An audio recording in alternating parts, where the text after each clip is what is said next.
Yeah. So, apologies for if someone has heard this talk, variants of this talk before. I know at least there's one person here who has had to endure it twice. Uh, because he keeps showing up wherever I give a talk. So, right. So, a lot of this talk is about something called lookups and SNARKs.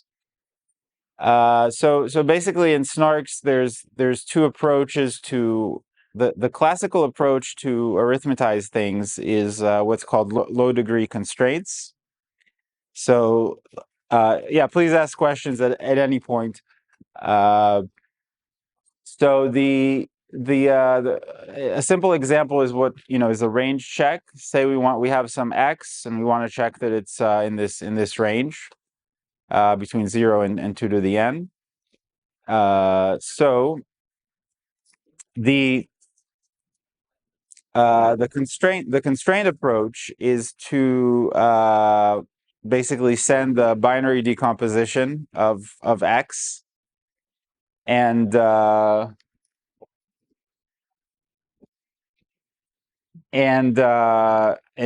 just basically check that it's correct, right? That every bi is in 0, 1. This is a little similar to the to the talk about how the talk about formal verification started, and check that it's really the binary decomposition of x.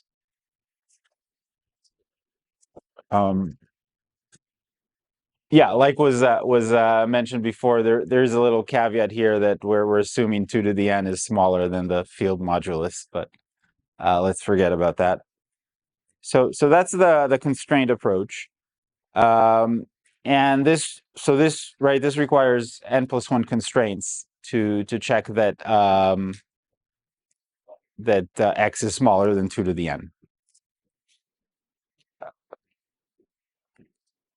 So the lookup approach, which has become popular in the last 2 years, says something like this.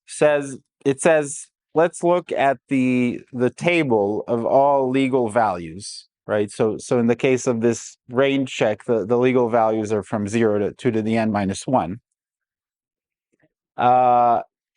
And let's call capital N the size of this table of legal values. And let's try to devise some protocol that can check that a value is in the table, the prefixed table.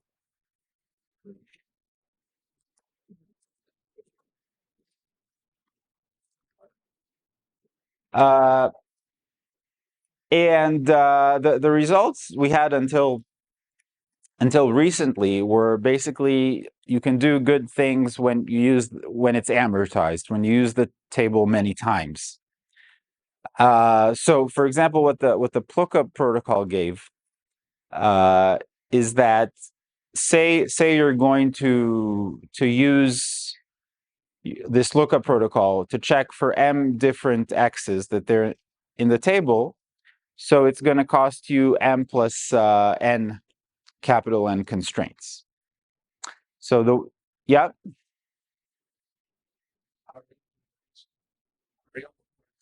Questions straight away. So I will lead by example. Is it then fair to say this is just a fancy form of an between computation and memory, where the attractiveness is only depend on the frequency? A trade-off between computation and memory. What I think is the constraint approach, and the memory can be some dictionary.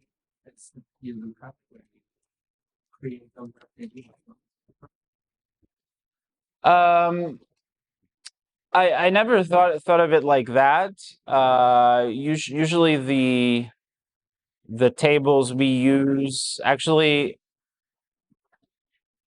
in very late works that I haven't gotten to, maybe that does become an issue. But yeah, at least during lookup, like the table in any case, it wasn't bigger than the memory we were using in any case, like for yeah. for the other stuff in the SNARKs.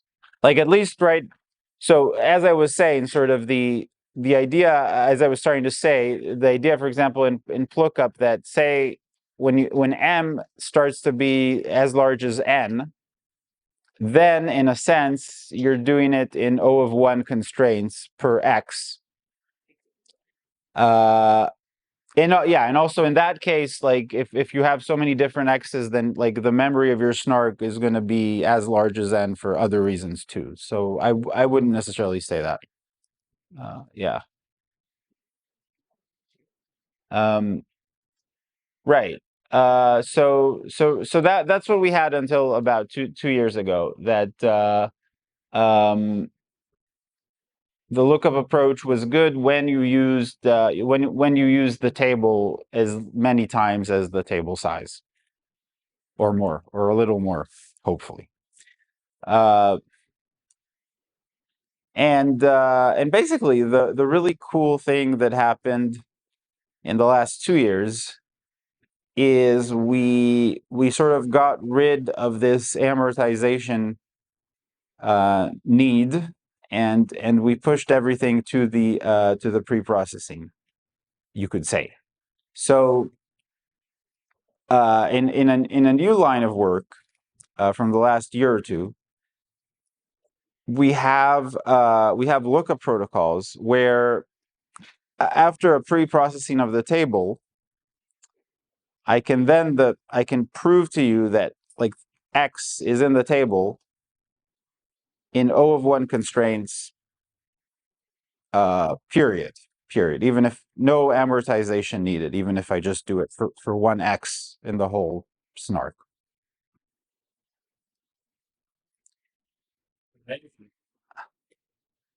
Yeah, it's pretty nice.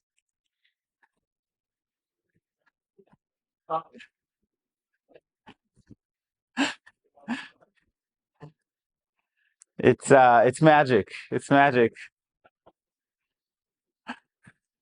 It's a proof, really proof of the existence of God, that it's possible. Unbelievable. Yeah. So this is the main result I wanted to show you. We're just going to look at this for 15 minutes just to appreciate it in silence. We're just going to look at no, I'm gonna try to tell you a little about how things like this are now possible. Yeah. Okay. Right.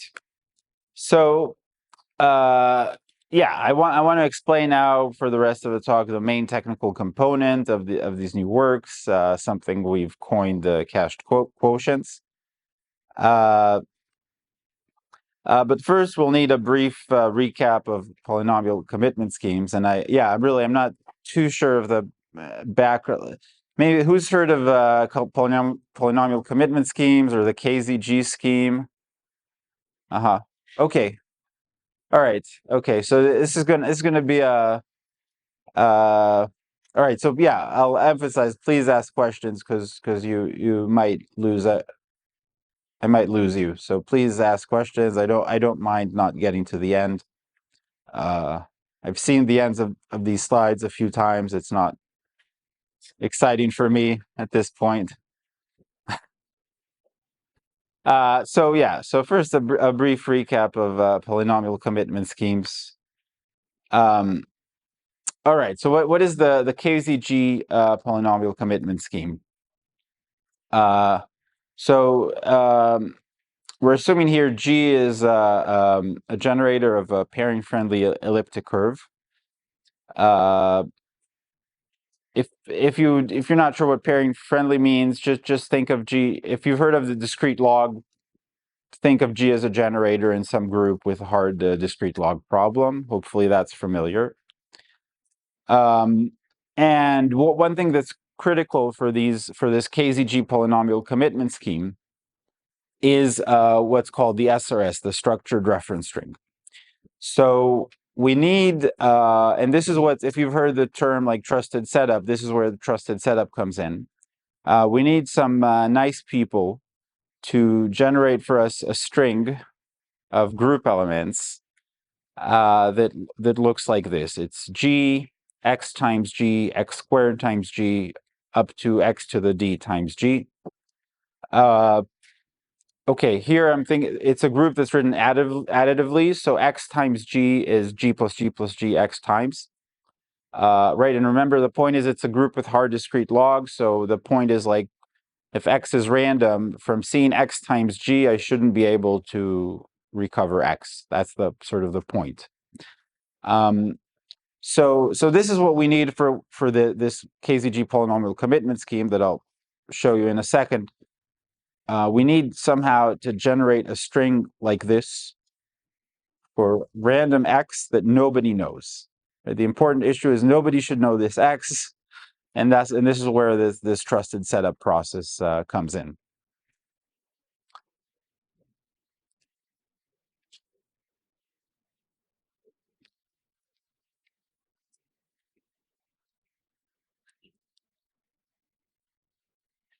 Uh, so the now the idea is we say we have a d is huge, d is like a million, a billion. The cool thing about KZG is it allows us to get a very short commitment to this polynomial of degree 1 million or 1 billion. So what is the commitment to the polynomial f? It's basically just f evaluated at this secret x times g. So we're using heavily the sort of the linearity of the group, right? So we don't know x, but the point is since we sort of have the powers of x encoded in the group, we can compute f of x times g from the SRS even without knowing x, just from these elements.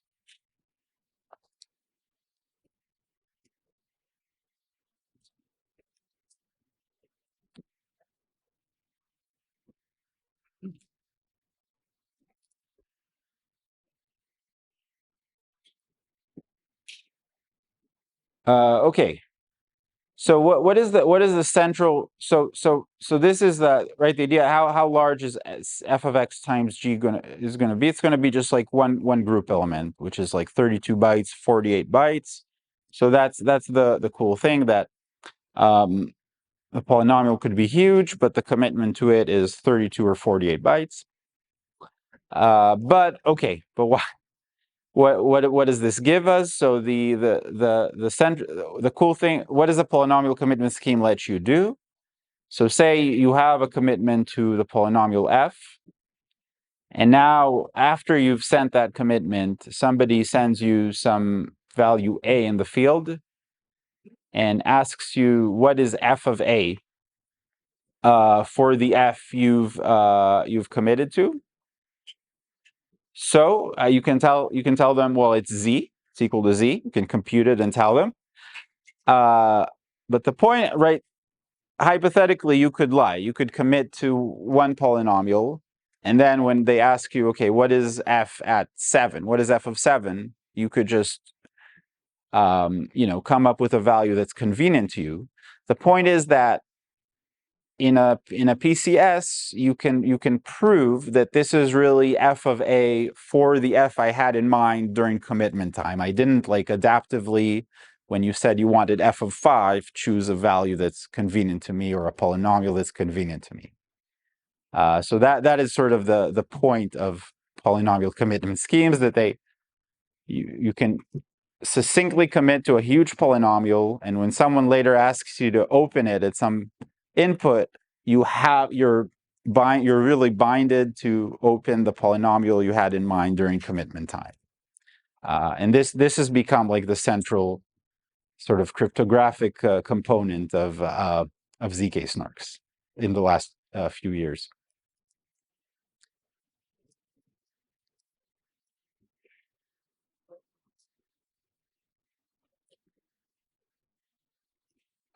So there's a bunch of polynomial commitment schemes out there with different trade-offs.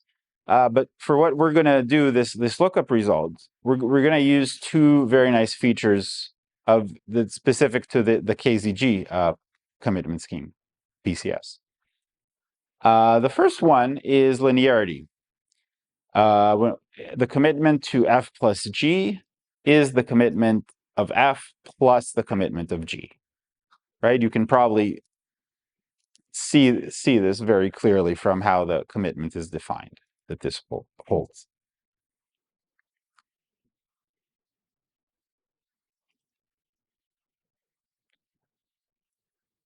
And the second more fancy property is that KZG allows you to do product checks directly on commitments. This is a very strong property.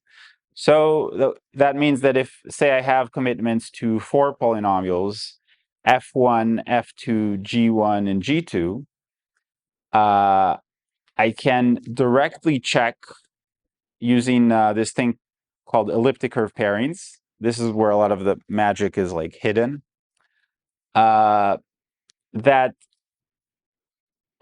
f1 times f2, the actual polynomials are equal to g1 times g2.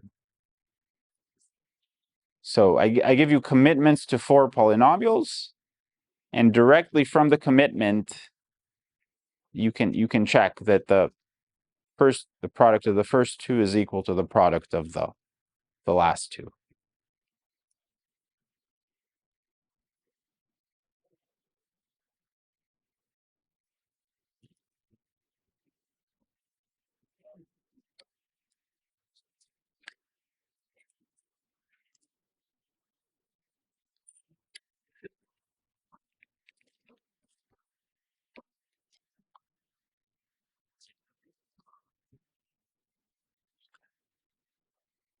All right, so now let me give you an example of what we can do with these properties. So in this example, it sort of shows how we got this new generation of lookup protocols. Consider the following problem. So we have a vanishing polynomial of some set t. So just the product x minus a over all a and t. And now I give to a verifier the commitment to this zt and a commitment to some polynomial f that I have. And now the prover wants to show that f is equal to zs, like the vanishing polynomial of some set s that is contained in T.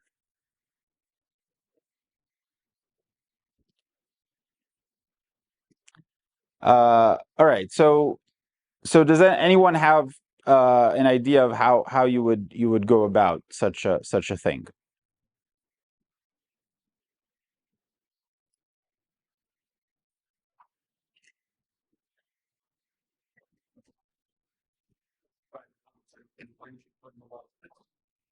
Exactly. So the natural way to usually do things like this is, well, if f is this thing, then f is divides zt.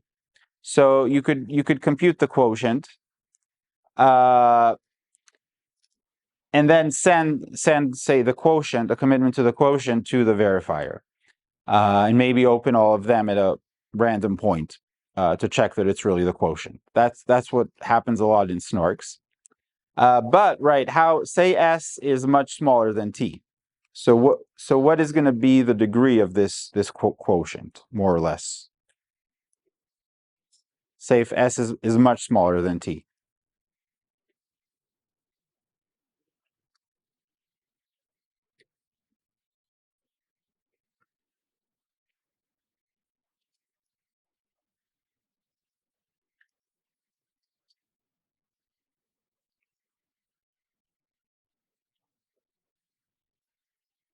It's going to be huge. Right. So it's going to be the degree of the quotient is going to be well, it's going to be right the size of t minus the size of s. So it's going to be very close to the size of t. Yeah.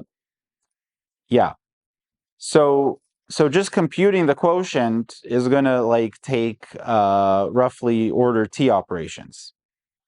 And the interesting question is, can we prove this claim that f is this zs in only O of S operations, right? And the number of operations will not depend on T. Yeah,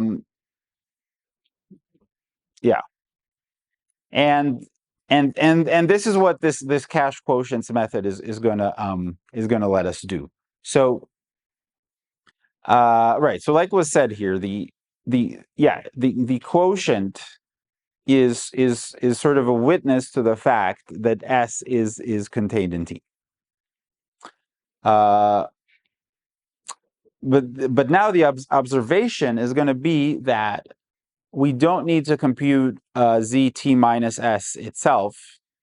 It's enough to compute a commitment to it, because of what we said, that KZG allows you to directly compare products of commitments.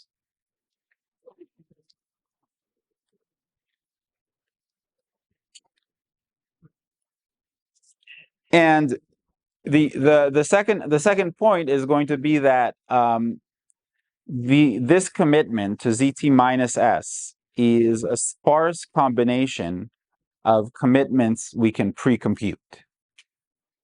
And that's exactly going to let us compute the commitment to zt minus s more easily than it would have been to compute the polynomial itself.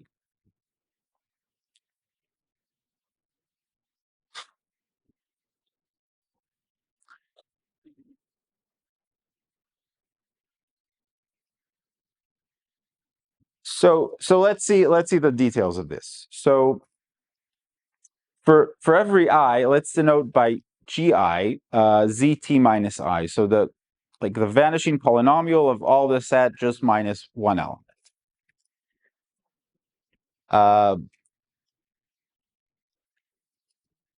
And now the point is we can write zt minus s as a linear combination of the gi's only for the i's in S. So if this seems like sort of unclear, or why just a simple exercise you can do,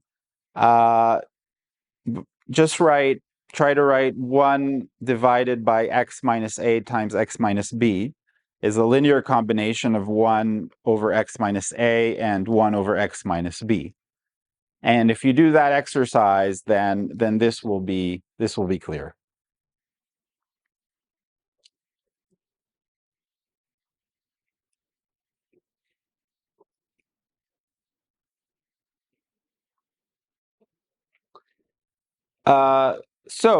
So this thing, it suggests the following protocol. First, we're going to pre-compute the commitment to ZT and the commitment to all these GIs, right, which are the vanishing polynomial of all the set minus I.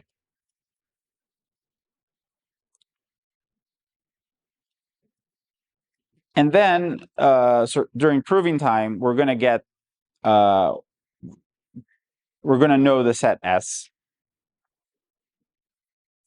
So the prover now is going to compute the commitment to ZT minus S as a linear combination of the commitments to the GIs. So right, so here we use the linearity of KZG. Since ZT minus S was this combination of the GIs, then its commitment is going to be the same combination of the commitments to the GIs. Prover finds the coefficients CI. Oh yeah, that's a great question. So the coefficients CI end up being, so the prover knows ZS, the polynomial ZS. It turns out these coefficients CIs are the values of the derivative of ZS on S.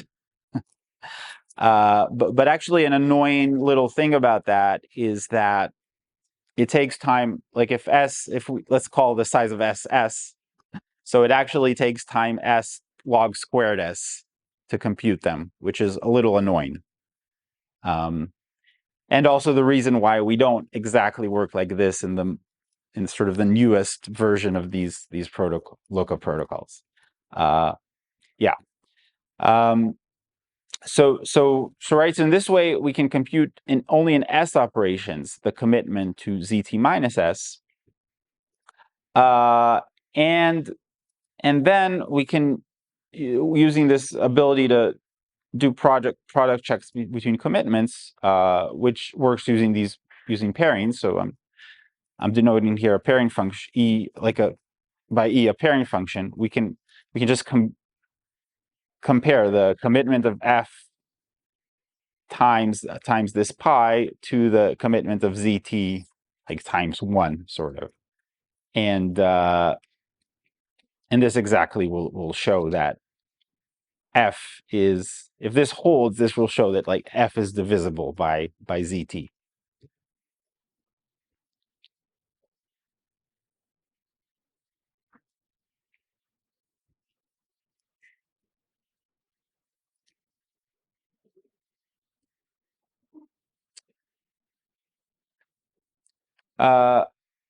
Okay, so yeah, so now to sort of zoom out a bit, just to a less technical thing.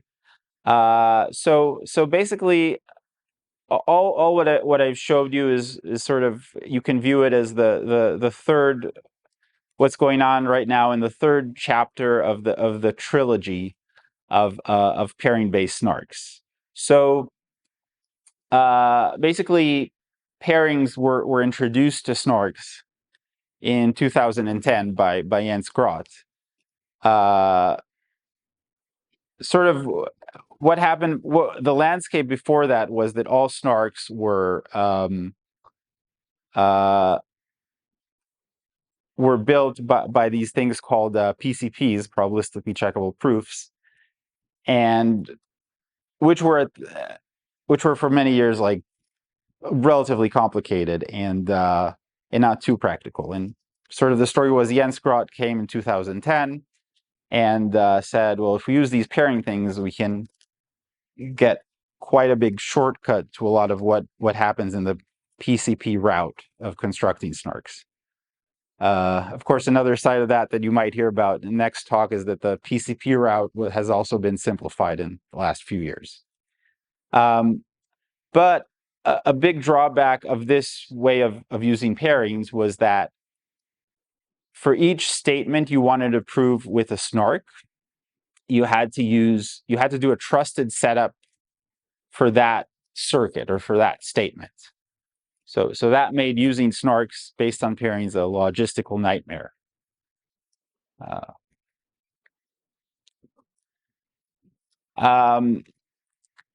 So then sort of what happened in chapter 2 about 4 or 5 years ago, and the most sort of prominent point here was the Sonic paper, was that people sort of realized that if we, instead of, in a sense, doing everything with a pairing, we just use it for this one cryptographic component, a polynomial commitment scheme, then this trusted setup, we only have to do it once per all circuits. So there was a few years, sort of until about a year and a half ago, where we were sort of saying, okay, we're just going to use pairings for the polynomial commitment scheme part. And sort of what's happening in the last year and a half is that we're finding a middle ground between 1 and 2, where we're saying, okay, let's not do everything with a pairing, because then we'll have to do a trusted setup per circuit, but let's find all the other places where pairings give us leverage. like in these, very efficient ULOOKUP schemes. So yeah, so that's, I think I'll end with that. Yeah, thanks.